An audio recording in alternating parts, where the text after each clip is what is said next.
Hey, this is Jody with WeldingTipsAndTricks.com. This is part 2 of the MIG Welder boom arm, and what I mean is I'm fabricating a boom arm that'll swing around the shop and hold the wire feeder unit while I'm MIG welding jobs, and it'll give me a big long reach all around the shop and get a bunch of cables off the floor.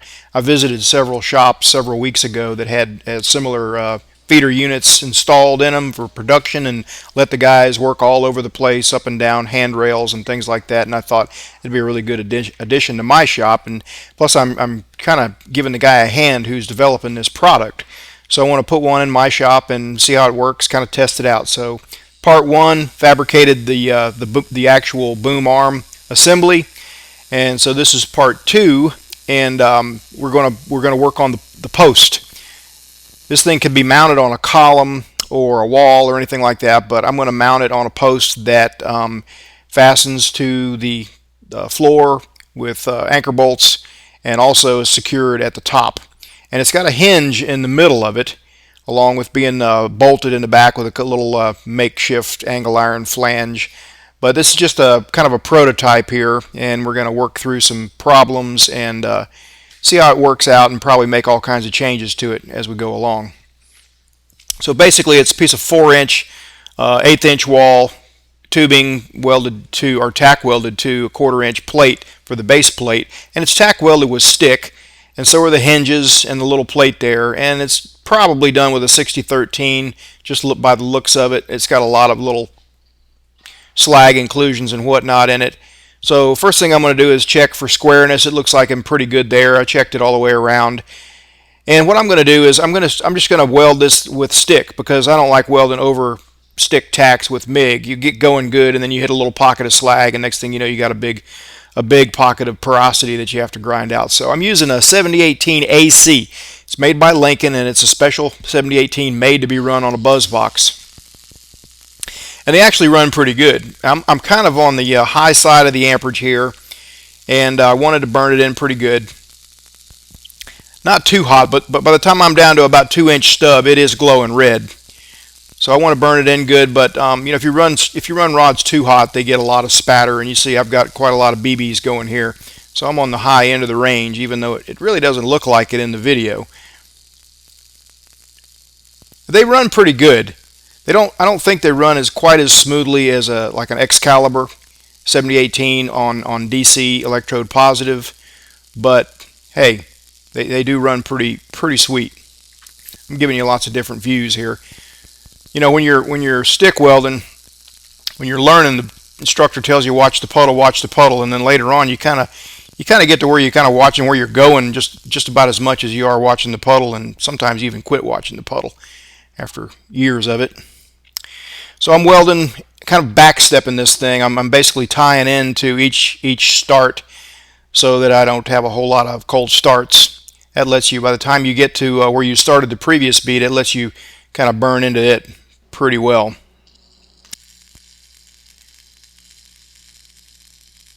I think actually on this buzz box I'm about 105 amps.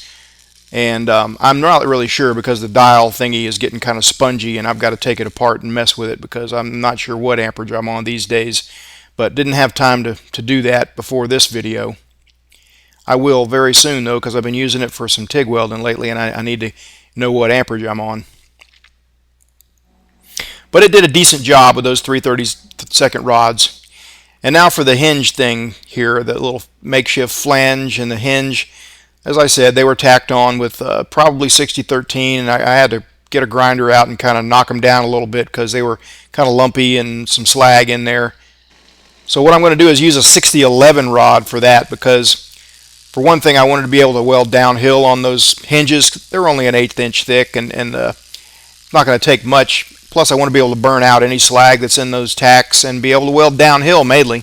And a 6011 on AC welds downhill super nice. So does a 6010, but 6010s are not designed to be run on AC. And so 6011 is a 6010 counterpart with a stabilizer added in the flux. Lets the arc keep going and not go out when the alternating current changes. Using just a little slight whip and pause motion there.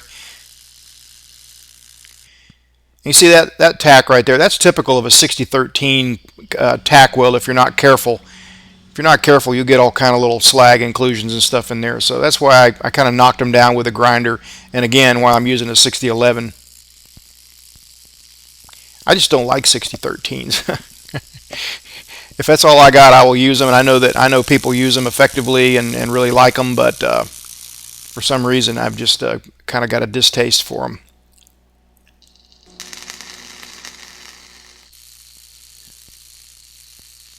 Again, downhill you don't really have to do much of anything on a little joint like that, but I usually wind up doing some type of little motion just to kind of play the light and help my old eyes see better. So it'll never look as nice as a 6013 or a 7018, but I do like them better better than a 6013 especially. Now I'm going to burn out some little ears here that the arm's going to hang on.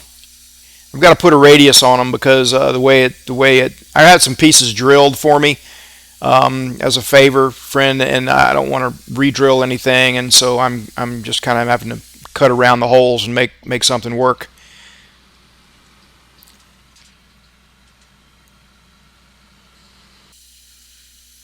When you're cutting like this, it's all about having the right tip size.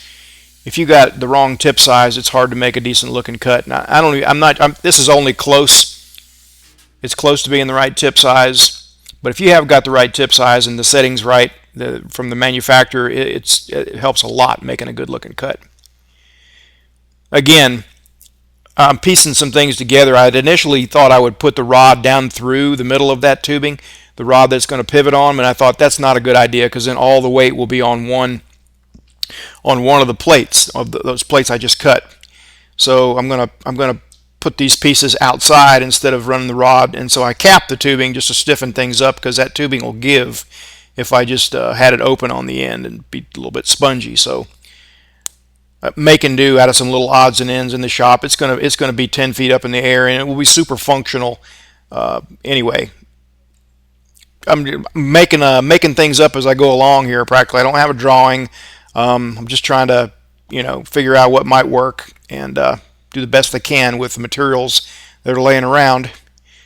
That's a little V-pad from Strong Hand Tools there that I use to hold that thing in place. Really handy little dealio. So now to tack the first one in, kind of got it as, eyeball straight with one tack on it, and that way I can get the rod in there and kind of use the rod to line up the other one. Once I get it tapped in place, and then it'll make sure that the rod will go in there, and I can tap it around from that point and get it to where the rod's loose.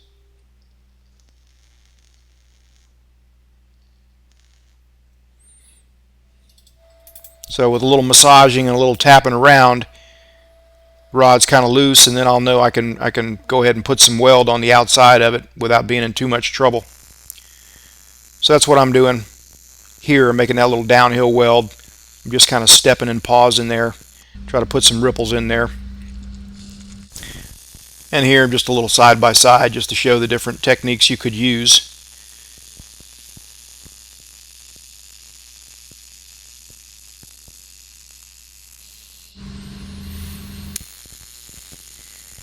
And welding those cap plates on the end of the tubing, and I won't show you all those. You get the drift. And then I'm going to take those pieces that I cut out and see if they clear, because I want the boom arm to swing around without binding up or locking down. And sure enough, they're kind of a little bit off, and I'm going to have to grind just a little bit on them and put a little chamfer on them with a grinder, a little bevel, so that it clears the weld that I'm going to put on the inside there, and also clears the piece of tubing as that boom arm swings around the shop.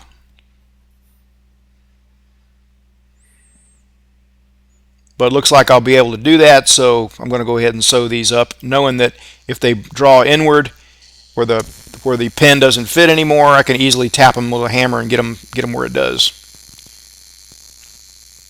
Now right there, that bugs me. Sometimes you get a cold start and a piece of wire shoots out there, and then it'll cut off there with some snips, but that's kind of annoying when that happens. Well, those two welds actually drew it in to where I want to do the happy dance there, right? So those are nice and loosey-goosey, and that's where I want it. And so now it's time to kind of figure out how this thing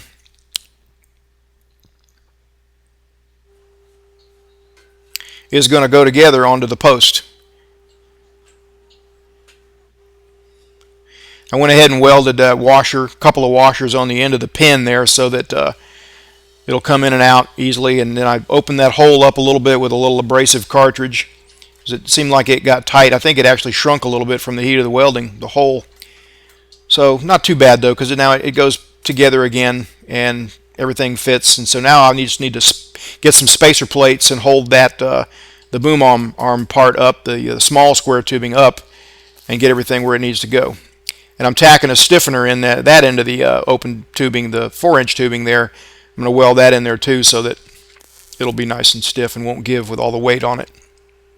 And then using a torpedo level, making sure, double check, make sure all 3 members are good. We'll weld the stiffener plate in now. I'm using about 19 volts, between 18 and 19 volts and about 280 inches a minute using 030 wire. And that's about what I used on the small tubing that built the arm, the boom that is. And I will turn it up a little bit in just a few minutes when I'm welding some thicker stuff, and I'll explain why. But for doing this, I'm just going to, it's only 1/8-inch wall, and you can kind of see it kind of melting the corner of that 1/8-inch tubing as it goes along. So it's hot enough for this particular application. Here I'm just kind of moving along steady, not doing a whole lot of anything. There's not much room to do anything. So with that done, now it's time. You see, I put a nice little chamfer on that thing there because it was kind of interfering with the weld once the weld was on the inside of the other little ears. But for this weld, it's a piece of 3/8-inch thick stuff, and so it needs a little heat. I want to turn it up a little bit, turn the voltage up to about 19 or 20, and the wire feed speed up to probably closer to 300. Welding machines. The one that I'm using here, it's a Hobart 210 MVP. It does not read out in voltage or wire feed speed in inches a minute, so you just kind of got to use the chart and kind of got to go by feel. But I know that the settings are good because I tested them on a previous project. On this bumper, I welded that 1-inch thick piece to the bumper, and so I did a test while I was doing that, welding 1-inch to 1/4 inch. And I used the same exact settings today as I used back then when I did the test. And the puddle looks about the same here. It also looks like there's a little bit too much wire feed speed, like it's kind of like, maybe a little cold, but the camera can be deceiving sometimes. But in order to prove things out, when you cut something and polish it and acid etch it, and I polished it and use a little nitric acid blend here, it shows you exactly what kind of penetration you got. And so that, even though it's a little slightly convex bead, it penetrated right down in the root and then some. So I got pretty good confidence that those settings are going to be just fine here, especially since I'm welding 3/8 to 1/8 instead of something that thin. Well, a little head scratching going on now. I'm going to figure out how to turn this little trailer jack upside down and use it to crank that pivot point and raise the boom arm up and down for when I need to change a roll of wire out. So that's going to take a little head scratching, and it also means that there's going to be a part 3. Now in part 3, hopefully it'll be all done, anchored to the floor, boom arm working, wire feeder mounted, where I'll be able to swing that MIG gun all around the shop and weld a bunch of stuff without ever wheeling the MIG machine around or moving the argon bottle or 75-25 gas around or whatever. Also got a fun idea for a load check, so stay tuned for that. Also, just a reminder, a couple of years ago someone commented they were having a heck of a time watching YouTube videos with it chugging and buffering and everything, and some schools were blocking and are blocking YouTube these days, and even countries. So I made this other site called welding-tv.com, and it uses a different video service other than YouTube. And it does seem to work better for some people. It just depends on their location and other things. This is also where the store is, and you can keep an eye out there for the 2012 YouTube DVD compilation coming very soon. Should be here any day.